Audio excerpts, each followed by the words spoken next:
eh, politik itu memang mengejar kekuasaan. Nggak mau, kita harus fair. Politik itu bukan untuk sekedar menjual gagasan, nggak. Ujungnya harus merebut kekuasaan. Merebut kekuasaan itu bisa dengan gagasan, iya.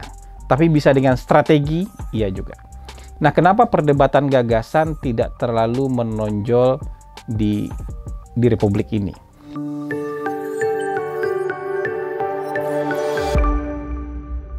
Baik, Assalamualaikum warahmatullahi wabarakatuh.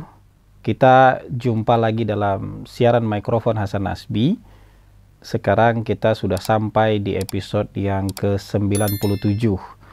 Nah, kali ini saya mungkin refreshing sedikit lah. Jadi nggak membahas soal tema tertentu, tapi mau inilah, biar nggak marah nih netizen sama saya. Para pemirsa setia mikrofon Hasan Nasbi itu di dalam komentar-komentar itu sering juga menyelipkan pertanyaan.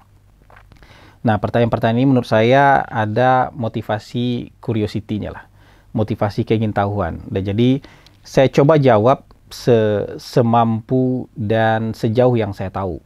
Ya, semoga bisa menjadi bahan diskusi yang lebih lanjut buat kita bersama. Ini ada pertanyaan-pertanyaan yang menurut saya agak mendalam. Ada juga pertanyaan-pertanyaan yang mungkin ya pertanyaan biasa lah ya. Pertanyaan awam lah. Tapi saya mau coba jawab ya beberapa pertanyaan yang dari ratusan pertanyaan yang pernah mampir di kolom komentar mikrofon Hasan Nasbi. Ini ya supaya kita nggak terlalu monoton untuk bicara soal tema-tema tertentu. Ada satu pertanyaan dari Indar Tokus. Ini 3 hari yang lalu ya. Itu dia bilang begini. Ya, awalnya muji-muji, makasih ya. Hasan Nasbi orang Sumbar yang cerdas dan berpikiran maju. Terima kasih. Ya, semoga begitu. Tapi bagaimana masyarakat Sumbar sekarang malah terbelakang pemikirannya? Karena kena racun politik identitas, mayoritas jadi kadrun yang bodoh karena mabuk agama. Gimana nih Bang Nasbi? Tolong buat podcast topik tentang Sumbar terkini. Nah, mungkin Indar Tokus bukan orang Sumatera Barat ya, tapi orang Sumatera Barat kalau diomongin kayak gini tentu tersinggung lah. Dibilang terbelakang, dibilang kena racun politik identitas, dan mayoritas jadi kadrun, mabuk agama. Kita mungkin nggak pakai istilah yang kayak gitu lah ya. Kita nggak usah pakai istilah yang kayak gitu. Bagaimanapun, kampung saya itu kan masih bagian dari Republik Indonesia. Ya, jadi kalau kita mau mengajak mereka ke tengah, ya, kita tentu tidak juga menggunakan label-label yang menyakiti hati.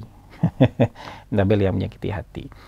Nah, Mas Indarto, Sumatera Barat itu sama kayak Aceh, sama kayak Nusa Tenggara Barat. Itu memang punya kecenderungan untuk lebih religius. Sama juga dengan misalnya masyarakat Melayu pada umumnya, itu punya kecenderungan untuk lebih religius. Secara adat istiadat mereka juga sebenarnya lebih sesuai untuk sebuah perilaku agama yang lebih religius dibandingkan mungkin dengan masyarakat lain. Jadi makanya kalau orang Sumatera Barat itu bilang, ya orang Sumatera Barat itu pasti Islam.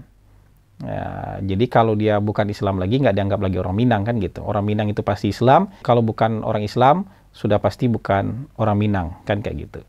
Jadi kecenderungan religiusitas ini memang sudah terlihat di awal tahun 1800-an. Ya. Jadi ketika kaum Padri awal itu mau mencoba untuk mensiarkan agama Islam di tanah Minangkabau, itu mereka bertemu dengan kebiasaan-kebiasaan lama yang menurut kebiasaan orang Islam ini nggak pantas gitu.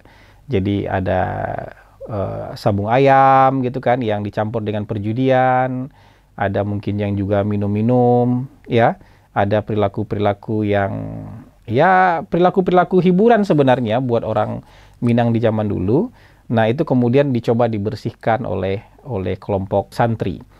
Tapi ketika berusaha untuk membersihkan itu kan terjadi konflik lah. Konfliknya juga sampai berdarah-darah lah. ada tempat sabung ayam yang dibakar oleh kaum Padri, tapi ada kemudian juga musola dan masjid yang dibakar oleh kaum yang suka sabung ayam ini kan gitu. Inilah yang menjadi cikal bakal perang Padri.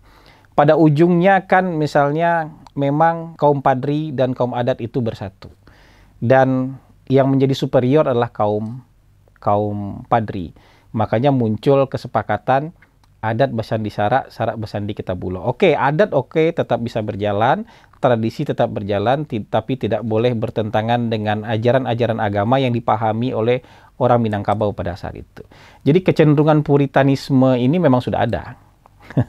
Makanya juga dalam pemilu tahun 1955 itu partai-partai terbesar di Sumatera Barat itu nggak mencerminkan partai terbesar di nasional. Jadi PNI gitu nggak dapat suara itu. Jadi yang nomor 1 waktu itu Masyumi, kemudian ada Perti 3 besarnya, kemudian ada PKI gitu. Ada Partai Tarekat Islam. Jadi 4 besarnya itulah, 3-nya partai Islam, partai agama. Nah, jadi memang kecenderungan lebih religius. Nah, karena kecenderungan lebih religius ini kemudian membuat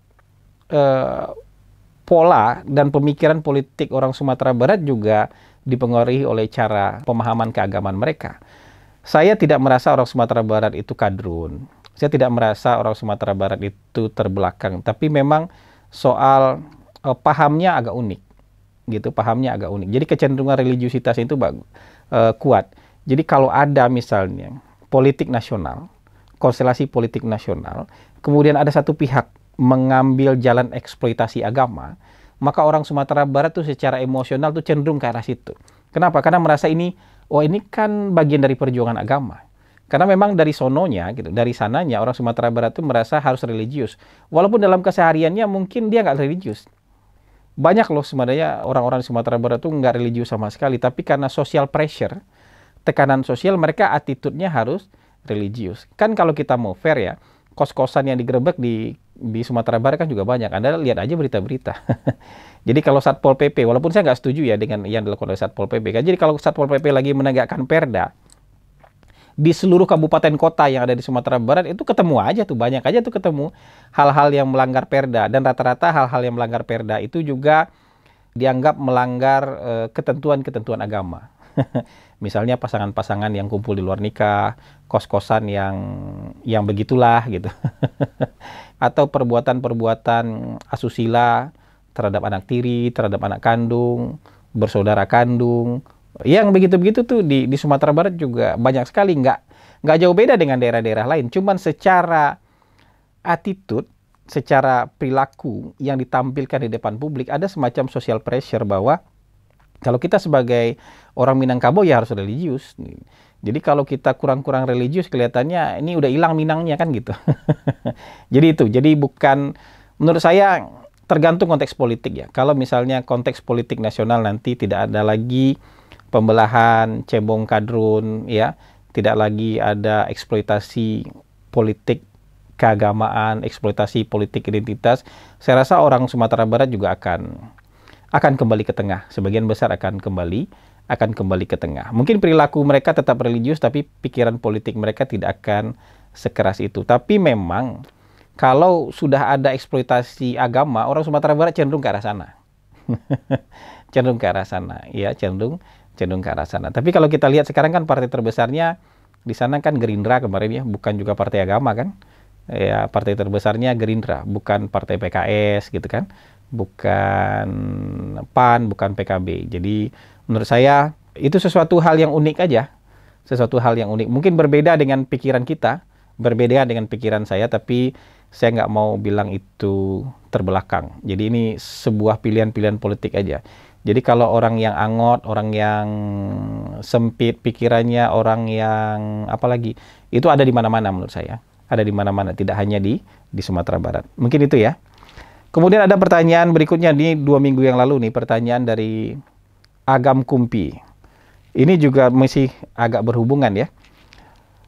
Datuk Rajo Ange, Datuk Rajo Ange itu ya panggilan saya ya, nickname saya di media sosial. Next, tolong bahas dinamika aktor politik asal Tanah Minang. Ya, apakah bisa mengembalikan masa gemilang dan revolusioner atau jadi pengikut, bahkan hanya jadi tukang pukul. Jadi kita kan orang Sumatera Barat itu bangga sekali dengan masa lalu ya, karena sebagian besar tokoh-tokoh Republik, pendiri Republik ini kalau dihitung itu mungkin separohnya orang Minangkabau. Jadi tidak merepresentasikan populasi orang Minang yang hanya 2-3% se-Indonesia itu, tapi banyak sekali tokoh-tokohnya. Tapi ini juga harus dipahami dalam konteks pada waktu itu. Memang di seluruh Sumatera itu sekolah elitnya cuma ada di Bukit Tinggi. Jadi Quake School itu waktu itu hanya ada di Bukit Tinggi. Jadi orang dari seluruh Sumatera itu sekolah di Bukit Tinggi. Ya, orang-orang terbaik dari seluruh Sumatera sekolah di Bukit Tinggi. Nah, orang Sumatera Baratnya juga ketiban berkah. Jadi orang-orang terbaik di seluruh Sumatera Barat itu punya sekolah yang akan mencetak mereka jadi tokoh. Namanya Quake School Bukit Tinggi. Nah, dari sekolah ini kan muncul orang seperti Tan Malaka, seperti Hatta, Adam Malik, Rustam Effendi, Aha Nasution, dan lain-lain itu muncul dari sekolah yang ada di Sumatera Barat ini gitu loh. Walaupun bukan orang Padang tapi dari seluruh Sumatera gitu. Nah, ketika mereka bermigrasi ke Batavia, mereka jadi tokoh karena mereka sekolah gitu. Mereka punya pendidikan yang baik ya. Bahkan Syekh Ahmad Khatib Al-Minangkabawi, ulama besar yang menjadi imam di Saudi sana, itu juga alumni Quake School, sekolah raja di Bukit Tinggi ini. Jadi banyak sekali memang tokoh dilahirkan karena memang sekolah pada waktu itu nggak banyak. Ya, sekolah pada waktu itu nggak banyak. Kalau sekarang kan sekolah udah merata, di Jawa sekolah bagus-bagus. Jadi bukan orang Sumatera Barat kemudian mundur kualitasnya, tapi ya di tempat lain muncul sekolah-sekolah. Jadi kalau sudah di tempat lain muncul lembaga pendidikan, sekolah-sekolah yang bagus, ya dengan sendirinya kan SDM bersaing. Nah, kalau sudah SDM bersaing itu ya orang pintar bukan hanya dari Sumatera Barat gitu. Jadi sudah banyak orang pintar kalau kayak gitu kan. Nah, ini soal kompetisi aja. Dulu ketika kompetisi intelektual di awal-awal masa kemerdekaan, ya yang banyak sekolah ya orang Sumatera Barat. Di daerah lain tuh nggak banyak tersedia pilihan sekolah kan gitu. Kalau sekarang pilihan sekolah ada di semua tempat. Jadi orang pintar bisa muncul dari semua daerah. Yang berikutnya adalah kalau kita hanya terfokus dengan kejayaan nama-nama besar di masa lalu, kita juga harus ingat bahwa nama-nama besar itu juga bukan orang yang membangun kekuatan sebagai kekuatan intelektual Minang. Mereka itu bertengkar juga satu sama lain. Bloknya nggak pernah ketemu dalam membangun republik itu, saling menjatuhkan juga. Tan Malaka punya blok sendiri, gitu. Jamaluddin Tamim punya blok sendiri, blok kiri Murba, ya dulunya komunis kemudian jadi Murba. Syahrir, Johan Sahruza, Hatta punya blok sendiri, Partai Sosialis Indonesia. Ya dengan Partai Murba juga mungkin nggak pernah ketemu. Saling menjatuhkan, pernah saling tangkap. Ya. Kemudian ada yang di kelompok Islam, ada Hamka, ada Natsir. Ya juga nggak akan ketemu itu. Nggak akan ketemu satu sama lain. Jadi mereka itu mungkin sebagai individu besar. Tapi sebagai kekuatan politik asal Minangkabau nggak ada itu. Karena mereka juga saling bertengkar satu sama lain. Jadi menurut saya nggak tahu ya apa relevansinya kebanggaan ada tokoh-tokoh Minang yang jadi sesuatu. Yang menurut saya yang jauh lebih penting sekarang itu adalah apakah tokoh-tokoh asal Minangkabau punya kontribusi besar buat kemajuan Sumatera Barat misalnya.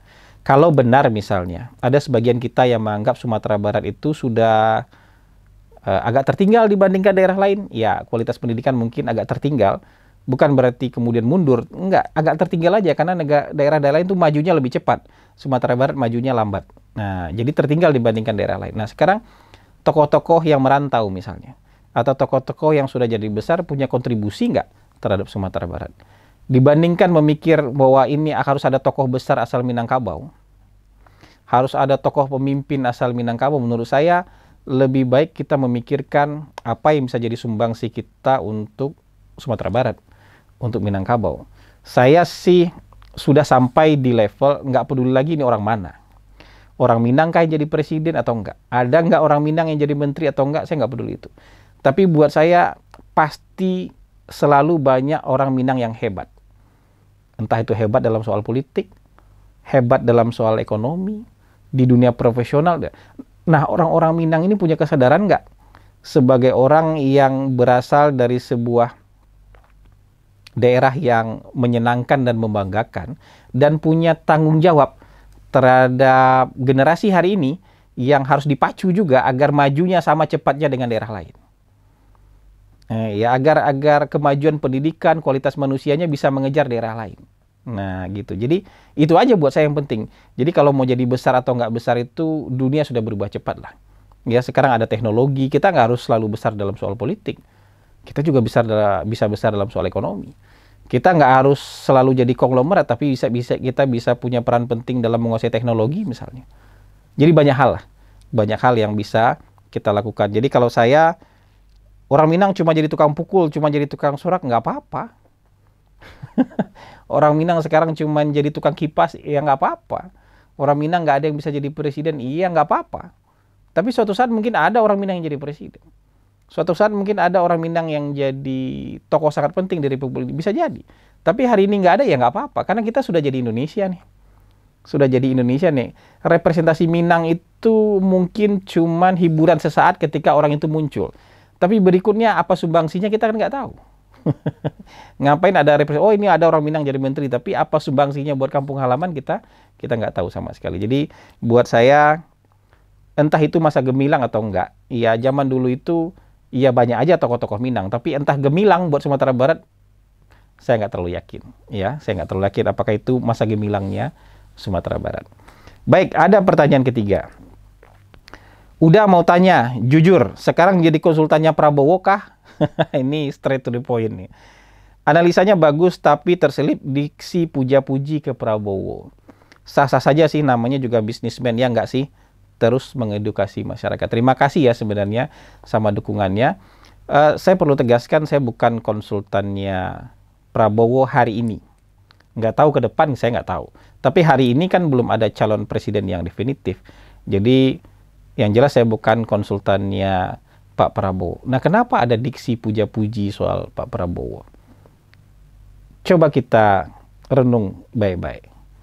Pak Prabowo itu, kita mungkin nggak tahu lagi mau ngomong jelek apa soal dia. Jujur aja. Semua dosa, kesalahan, tuduhan, tudingan, sangkaan sudah dibuka orang belasan tahun terakhir. Dari tahun 98 nih, sudah 20 tahun terakhir semua orang bicara jelek soal Prabowo.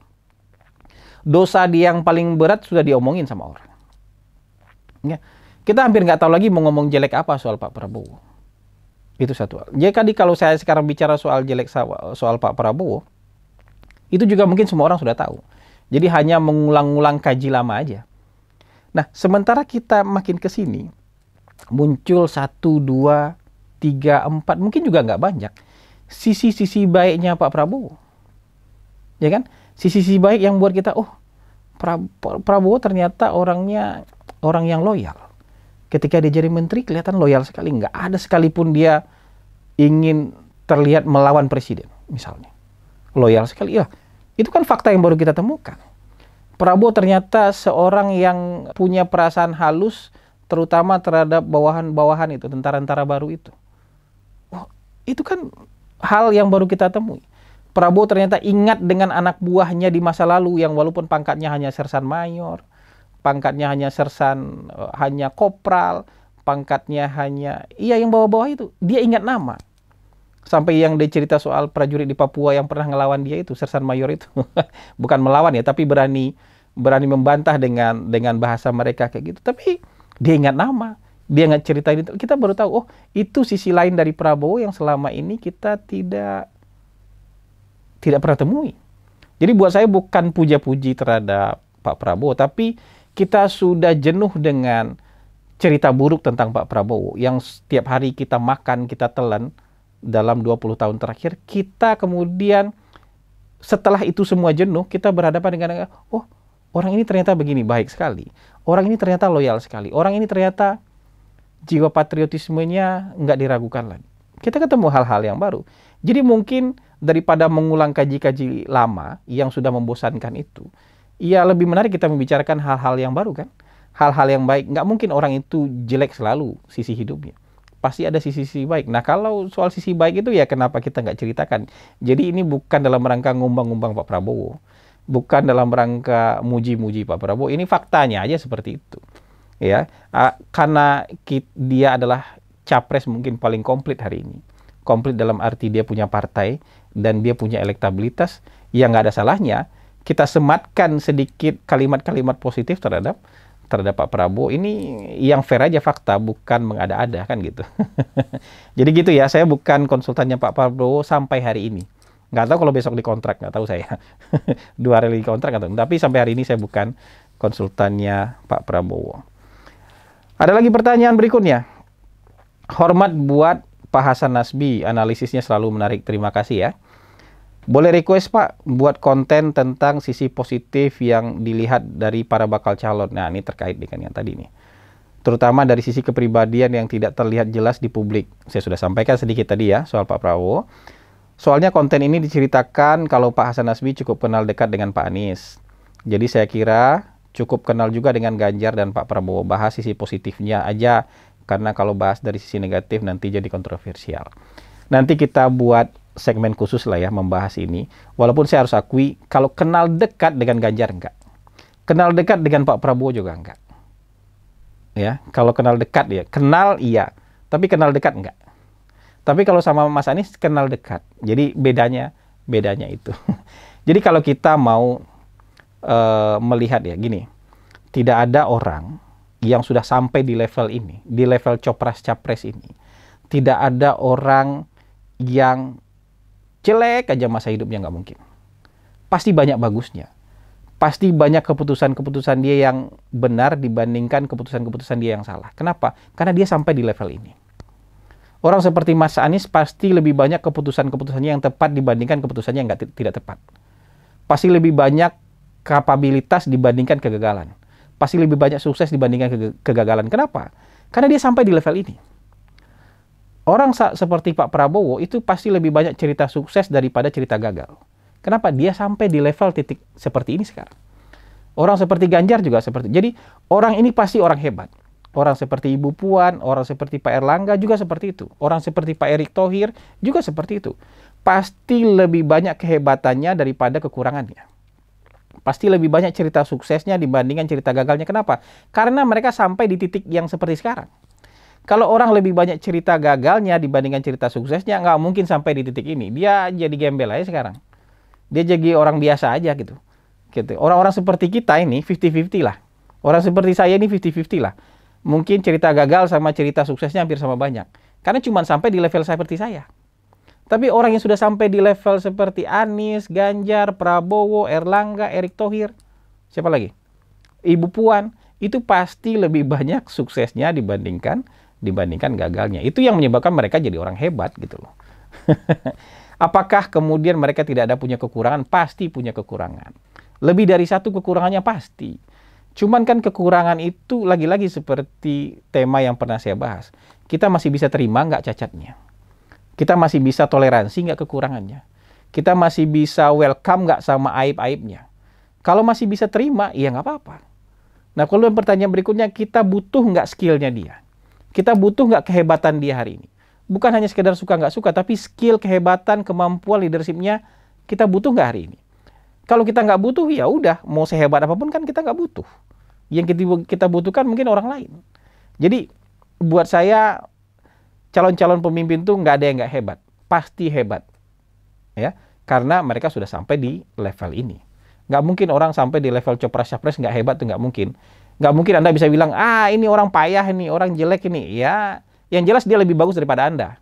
Karena Anda nggak jadi siapa-siapa. Yang jelas dia lebih bagus daripada saya. Kenapa? Saya belum sampai di level itu. Cuman kita kan menganalisisnya dengan objektif aja. Kita menilainya dengan objektif aja. Yang kurang kita bilang kurang, yang bagus kita bilang bagus. Gitu aja. Nanti kalau soal Pak Ganjar dan Pak Prabowo kita bahas khusus lah ya. Kita bahas khusus lah. Tapi terus terang saya harus bilang sama Anda, saya nggak kenal dekat. Kenal iya, kenal dekat enggak. Gitu. Nah, pertanyaan terakhir untuk sesi ini. Bang, kenapa ya jenuh melihat politik Indonesia? Kalau nggak pengkhianatan ya kong kali kong. Itu aja yang muncul. Orientasinya hanya berebut kekuasaan, bukan perihal ide dan gagasan serta kerja yang memperbaiki bangsa dan negara. Politik itu memang mengejar kekuasaan. Nggak mau, kita harus fair. Politik itu bukan untuk sekedar menjual gagasan, nggak. Ujungnya harus merebut kekuasaan. Merebut kekuasaan itu bisa dengan gagasan, iya. Tapi bisa dengan strategi, iya juga. Nah, kenapa perdebatan gagasan tidak terlalu menonjol di Republik ini? Karena sebenarnya, apa ya, garis pembatas ideologi, paham, mazhab di negara kita nggak terlalu kentara. Karena yang membuat orang berdebat misalnya itu ideologi, mazhab, ya paham-paham politik, itu yang membuat orang akan berdebat. Titik awal orang berdebat dalam soal mengurus dan mengelola negara. Jadi rata-rata kita itu sama aja ngelolanya. Mau kelompok Islam, sama aja ngelola negaranya. Mau kelompok yang agak kiri, ultranasionalis, sama aja cara ngelola negaranya. Mau kelompok yang di tengah, moderat, sama aja cara mengelola negaranya. Nggak ada perbedaan yang signifikan. Perbedaan-perbedaan itu lebih kepada gimmick aja. Ini gimmicknya lebih banyak agama. Tapi ketika masuk di kekuasaan, begitu juga cara ngelola negaranya. Ini gimmicknya lebih banyak soal nasionalisme. Tapi begitu masuk cara ngelola negaranya sama juga. Ini gimmicknya soal kebangsaan di tengah-tengah. Tapi begitu masuk, sama cara ngelola negaranya. Jadi yang membedakan tuh tingkat profesionalitasnya aja. Mengerti nggak dia persoalan.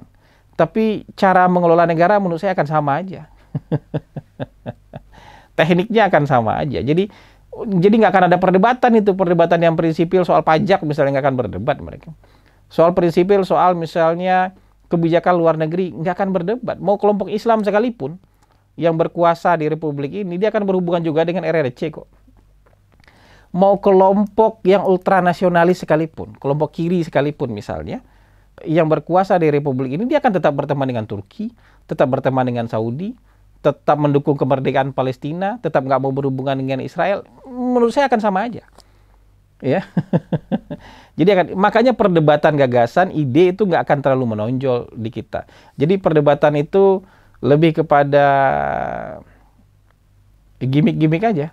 Bukan hal-hal yang substansial. Misalnya begini, kita mau berdikari, kita mau membangkitkan industri dalam negeri. Itu kelompok kiri sama kanan sama aja tuh pikirannya.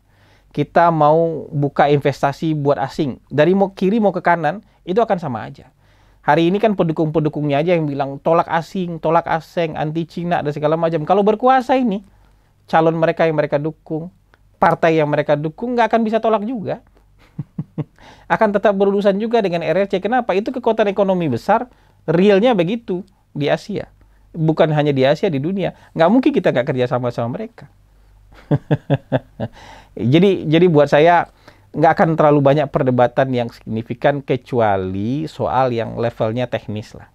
Levelnya teknis. Jadi kalau calon A punya program kerja, punya visi misi, saya yakin visi misi itu nggak akan dibantah oleh calon B. Karena akan sama-sama bagusnya.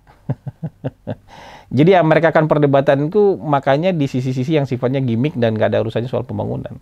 Soal ini siapa yang lebih Islam, siapa yang lebih nasionalis, siapa yang lebih Jawa, ya, siapa yang lebih NKRI. Jadi nggak ada urusannya dengan hal-hal yang sifatnya arah pembangunan, kebijakan pembangunan. Menurut saya nggak akan sampai di sana. Jadi kalau ada perdebatan ide dan gagasan itu, ya mungkin nggak akan terlalu kentara. Nah, lalu bagaimana dengan kok banyak kong kali kong? Mungkin beda bahasa aja. Bagi orang yang merasa ini untuk kebutuhan bangsa yang lebih baik, mereka akan bilang ini kesepakatan. Kita lagi bersepakat ini. Ya, kita berembuk, bersepakat, musyawarah, sampai pada satu kesepakatan kita jalan dengan cara seperti ini.